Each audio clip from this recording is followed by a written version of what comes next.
Fellas, in today's video, we are looking at the March 14th patch notes in Marvel Rivals. Obviously, this comes out in just a couple of days. It's not too much, all things considered, but I do want to get into the character updates just in case that's all you care about. And with that, we have the Human Torch. The Fire Cluster projectile is going to be shot out faster with 2 extra projectiles. And then his ultimate is going to go from 3400 energy to 4000 with increased damage from activation going from 70 to 80. And then the flame tornadoes, the big fiery tornadoes, go from 100 damage per second to 120. It's a nice buff, it's a nice nerf. I think the change to the fire cluster should make him just a little bit more viable. For now, I just see him played as someone who does a lot of damage without getting a lot of picks, and hopefully this changes that up a little bit. One, I'm not sure how I feel about, but I think it could be very, very broken. At the very least, you'll need to pay a lot more attention to the flyers. And that is for Iron Man. With his basic attack, the first and second shot will now do less direct damage, which you're not doing a lot anyways. And then the spell field damage is going from 35 to 50. That's going to be what really matters. And decreases damage on the third hit from 65 to 50, but does more spell field damage 40 to 60. Iron Man, you play a little bit of ways anyways, so you're not doing direct hits all the time. It's the area of effect that matters, which now does more damage. And then for his armor overdrive, a little bit less basic damage, but more area of effect. They don't talk about the third shot, but I believe it's somewhat similar to how it is up here. And I believe that goes for the Gamma ability as well. And then lastly, for Cloak and Dagger, increase the healing effect of the Life Force Dagger, so the basic attack, on allies to hit from 10 to now be 16. And reduce the spell field healing amount generated, so if you heal your ally, those around them get healed as well, from 18 to 16. That's a pretty significant bump, 60%. I think Cloak and Dagger is a little bit of a weak healer at the moment anyways, and I think this is going to be extraordinarily overpowered for the next couple weeks. But once the season ends and they don't have their seasonal bonus anymore, I think they'll more so balance out. Moving on to the rest of the patch notes, if you watch Twitch, you get a cool spray if you watch 30 minutes, a cool nameplate if you watch an hour. I do like that one. And if you watch for 4 hours, you get a sick Adam Warlock skin. Adam Warlock has been very popular lately. I do have him lorded. Normally I don't care to watch Twitch, but I actually might have to do it just for that skin. It looks really sick.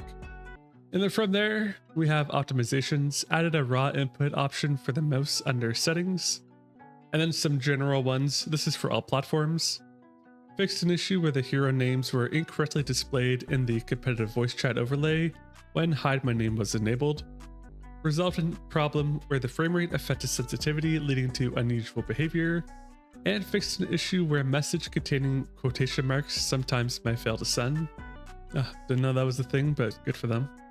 From maps and modes, fixed several terrain issues that could cause characters to become stuck or clip into strange areas.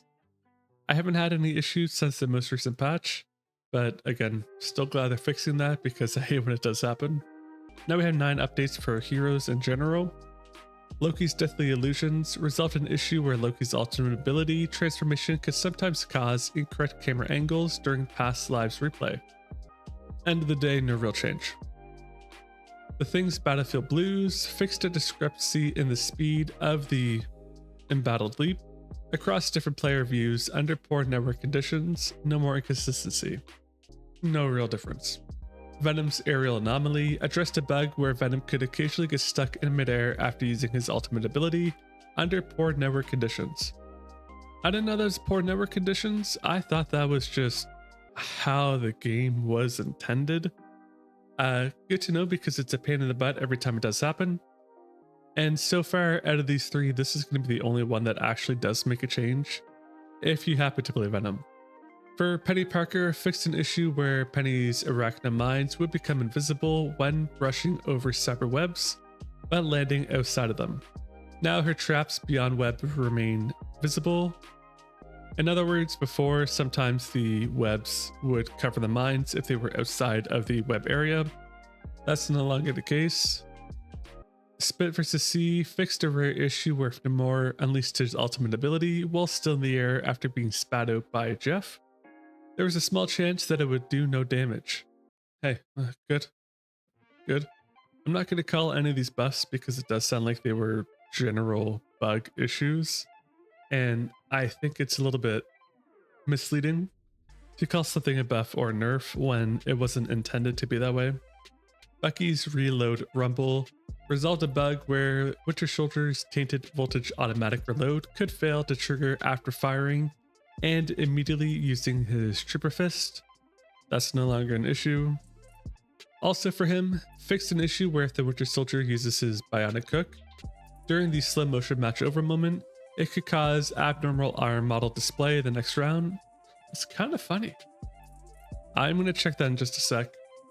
And then with Wolverine, resolved a rare discrepancy between his animation and effects when Wolverine executed the dive out of his ultimate from the highest point. Now when he strikes, it's as precise and impactful as his adamantium claws. So he now can aim and hit better as was intended. Well, I didn't see any available pictures to find out what that bug looked like. We did see one a while ago with Bruce Banner that did look really messed up. Unfortunately, no dice this time. So I fail to see how any of these are really nerfs or buffs, as they were general bug issues that weren't even all that common before. But they are updated, and if you do happen to main any of these characters, it is good to note. And that's a wrap on this March 14th Marvel Rivals patch notes. I'm sure more details will come out as time goes on, and if they do, I'll keep you updated on that. And the estimated time of drop is March 13th, 2025 at 9 a.m. UTC. And just so that you're aware, UTC is a universal time, and it's daily savings at the moment. So instead of being 8 hours ahead, it is now 7. So for those of you in PST, this will come out at 2 a.m. March 13th rather than 9 a.m. Very complicated. And if you're not PST is a little bit easier to go off of. Anyways, again, that's a wrap.